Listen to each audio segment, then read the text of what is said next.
Good day, everyone, and welcome back to another episode of Rehab Gaming. So what we have here is a Super Nintendo controller, and as you can tell, it has a little bit of an issue with it. So the outer sheathing on the controller wire was actually pulled out and broken away from the top of the controller. Now, full disclosure, I didn't plan on making a video on this. However, I figured this is going to be a really good tip in case you get a controller that has a breakup here and you really have a decent controller cable with no nicks, no other problems whatsoever.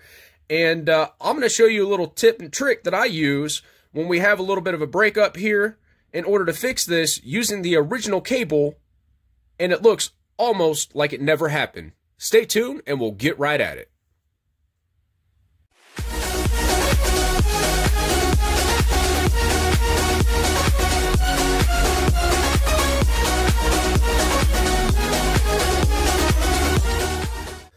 Alright guys, thank you for tuning in. So, we have ourselves a Super Nintendo controller.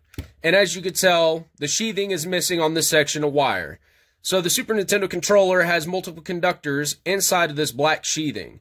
Now, this cable wire is actually in really good shape. I looked it over, I didn't see any nicks or anything on it. So this cable is 100% reusable. Now, you can technically cut these wires, splicing them together, put it further down inside the controller, and just use the splice as an anchor point inside the controller. However, none of that's actually necessary with something like this.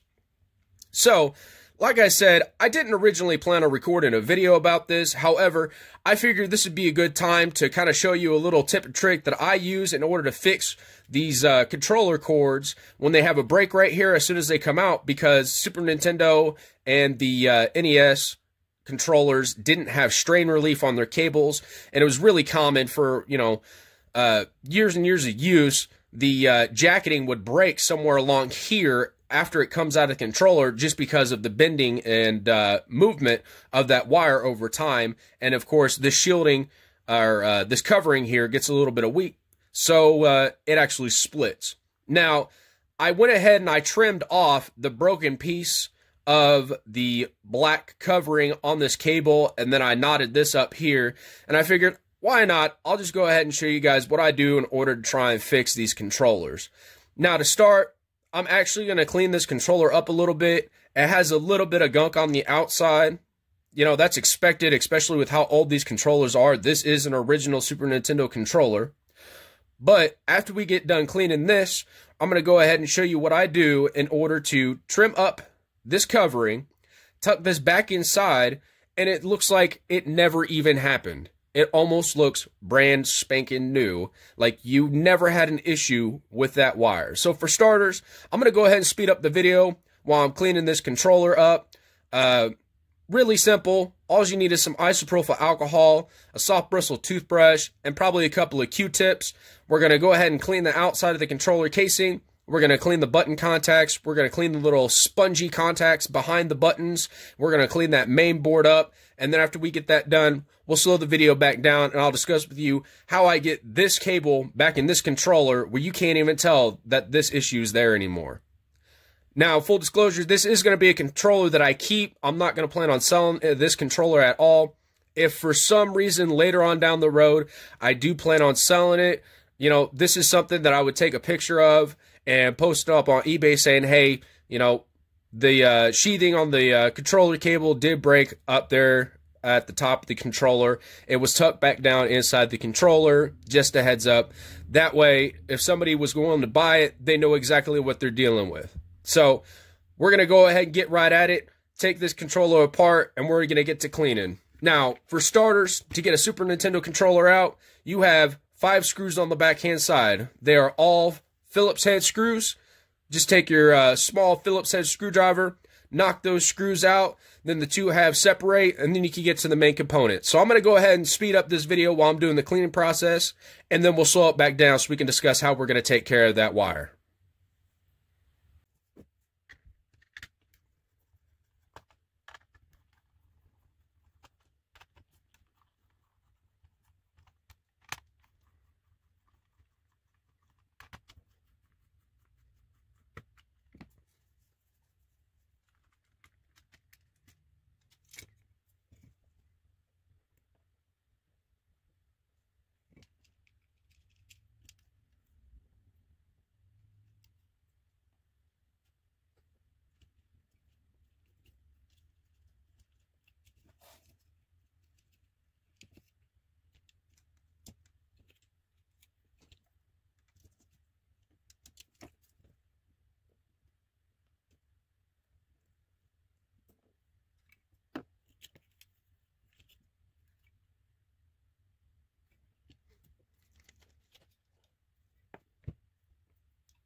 Alright, so now that we have the cleaning done of the outside of the case, we also cleaned the buttons, the bumpers, and then you have these contact pads down here that we cleaned. So let's talk a little bit about the contact pads. The little piece of black rubber on this contact pad is conductive. I believe it's coated with some type of graphite coating or something similar to that effect. And what happens is graphite is a conductive material. The button pushes down with that conductive material pad onto the main board where these contacts are, and it completes the circuit between one trace to another, indicating that the button has been pressed. So what's important about these little contact pads is that you make sure that you clean them off. They are going to be black no matter how clean they are, just because of the simple fact that they are coated in that graphite type material. Don't rub them too hard, though, because you can actually rub that material off, and that kind of defeats the purpose. And if that graphite or conductive material is not on the pad and it can't properly connect to the main board, it won't register button press. So just give it a light little cleaning. You will always get a little bit of black off of them, and then just dry it up with a dry Q-tip, and they'd be ready to go. So what we're going to do is we're going to go ahead and reassemble this controller.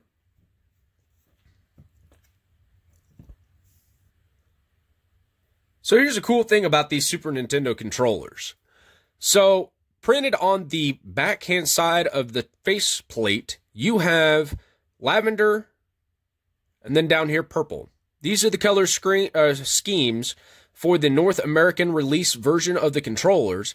However, if you have the Japan release, it actually has the colors next to the holes for which buttons go in what holes. For example, this is green, yellow, red, and blue. And I always thought that was a great touch.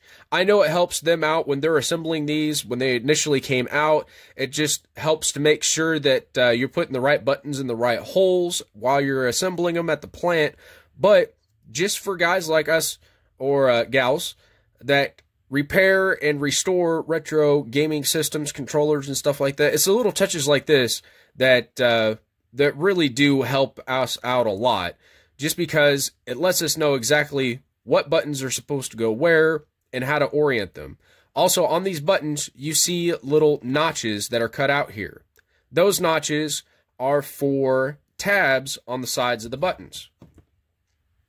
So these little tabs stick out and they go into those notches, and it's so you properly orient them inside the faceplate and to make sure that you get the proper button in the proper hole.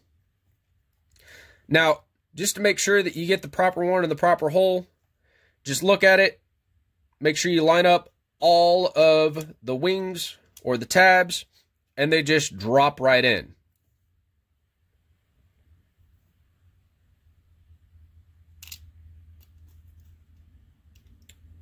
If they don't fall in, then it's not oriented properly.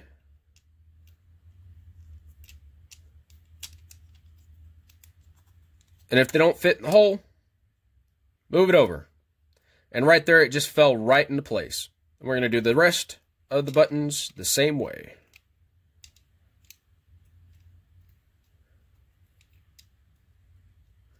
So that one won't fit in that hole, but it'll fit there.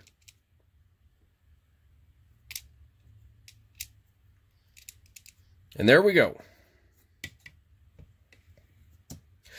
Now, the start and select buttons are a little different. The rubber molding for the buttons have the contacts on the back side as well. So when you're pushing on the button, you're actually pushing on this portion right here. And when you stick these in, just simply line them up, make sure they drop down in the hole. There's a pin right there in the center, and drop it right in, and it'll go right where you need it to. Same thing with your directional pad. However, it doesn't have a tab on it. The Nintendo 64 controllers actually had a tab, so there was only one way to put in the directional button. But on this one, it does not. And actually, it looks like we missed a little bit of gunk, so we're going to go ahead and clean that up right now. It's really easy for gunk to get down on the directional pad underneath this backside here, and that's where it likes to live.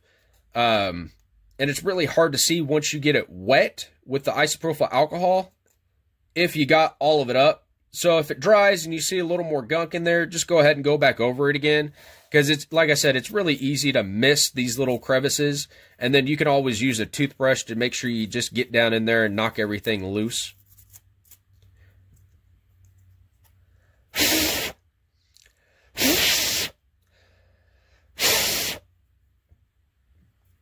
And then also make sure that you check the sides.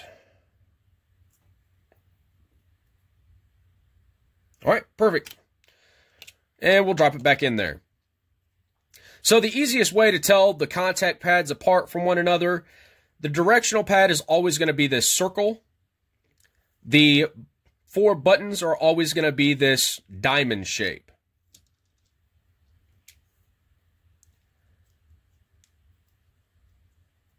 When you drop them in, line up the 2 circles on the pad connections to those studs, and then it falls right in.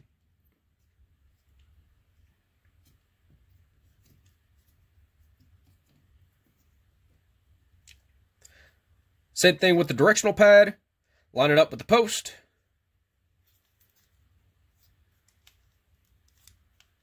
And slide it home. Actually, I goofed. That's the post that it goes in. Then you have these little guys. So what I like to do is I like to put the main board in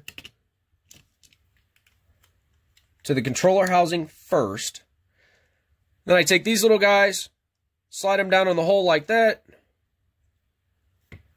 and there's your bumper contacts right there.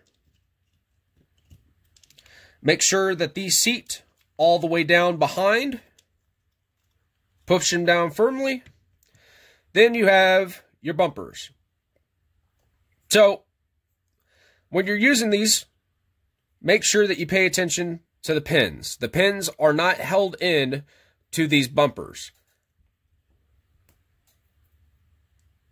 And also, they have a little L printed on one side and an R printed on the other. That's to let you know which trigger goes where. So when you flip over the board, this is going to be our right side. This is going to be our left side. Line up the pin with the hole. Drop it down in there. And since our little contacts came out, we'll go ahead and shove those home.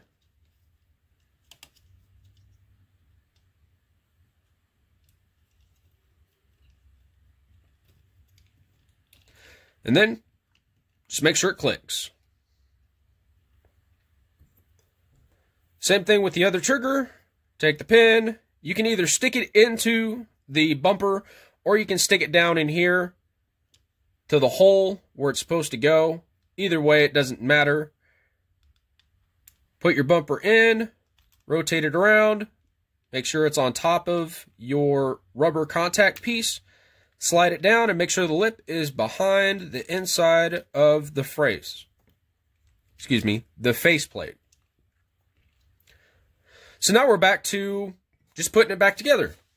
So you do have a little bit of wire in here that you're going to have to contend with, and you're going to have to make sure that you keep clear of all of these internal ridges and make sure you don't sandwich any of the wires underneath these.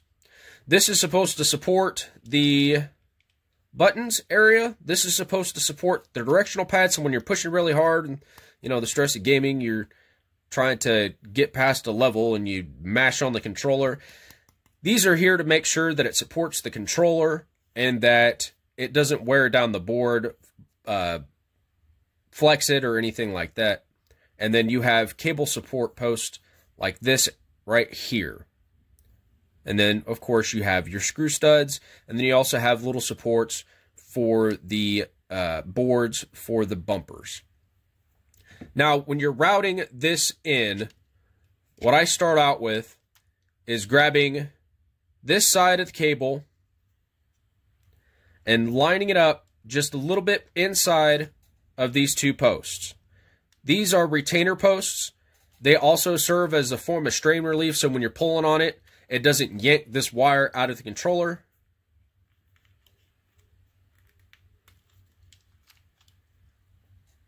Move that out of the way.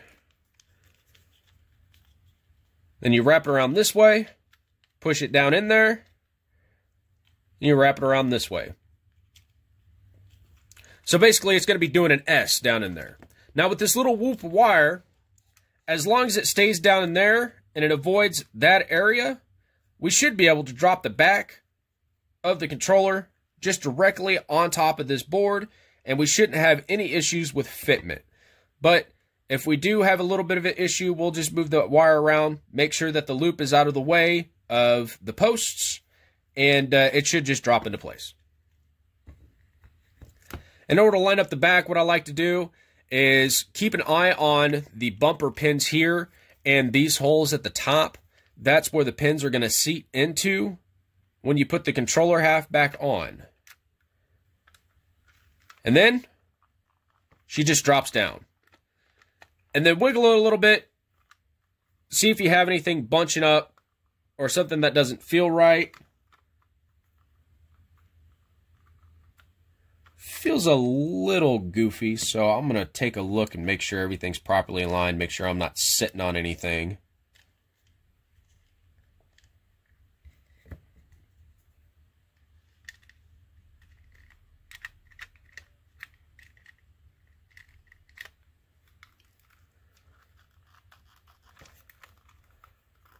Still feels like I'm sitting on something.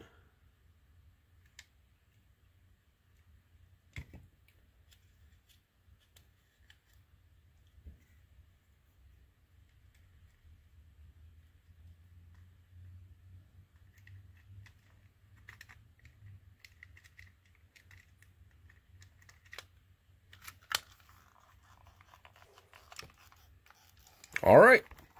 And then she's ready to put back together.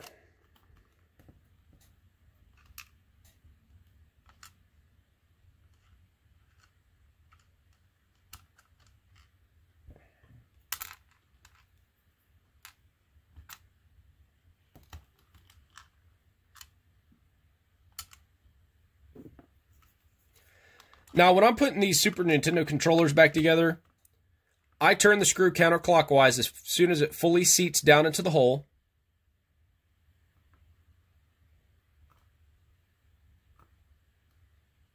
Wait until I feel that click.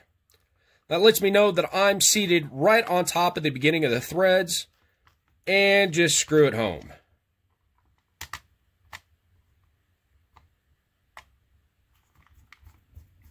The reason why it's important to do that is to make sure that you don't cross-thread these posts.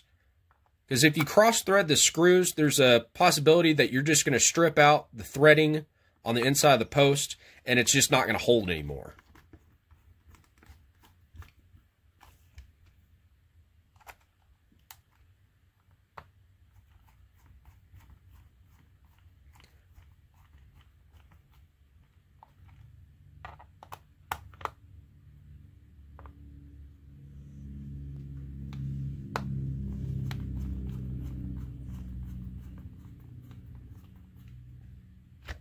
So there you have it.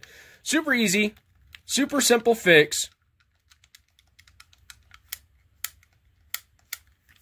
And it looks like it never even happened. As long as you have a controller cord that doesn't have any nicks on it, and it just broke right here because of movement like this, easiest way to fix it without having to splice together a bunch of wires, do some soldering and stuff like that, right here. And it doesn't hurt it whatsoever. There's enough room behind these button contacts and the posts and stuff like that. You can fit a little more extra of the loop of wire in there. And it's ready to go. So now that we have that done, if you like this episode, please hit the thumbs up down below. If you have any other suggestions, tips, or tricks that you use when you're trying to get your controllers fixed, go ahead and comment down below. And share it with everyone else. If you'd like to see more of our episodes and get notified once they come out, go ahead and hit that subscribe button and click on that bell icon. And just so you know, when you click on that bell icon, you have a couple of things that you can select. One, you can get all the notifications to get every single notification when every single video is dropped on this channel. Two, you can get your personalized notifications. I really don't know what that means, but YouTube is YouTube. And then, of course, you can turn your notifications off. So, thank you for joining us, and we hope you have a wonderful day.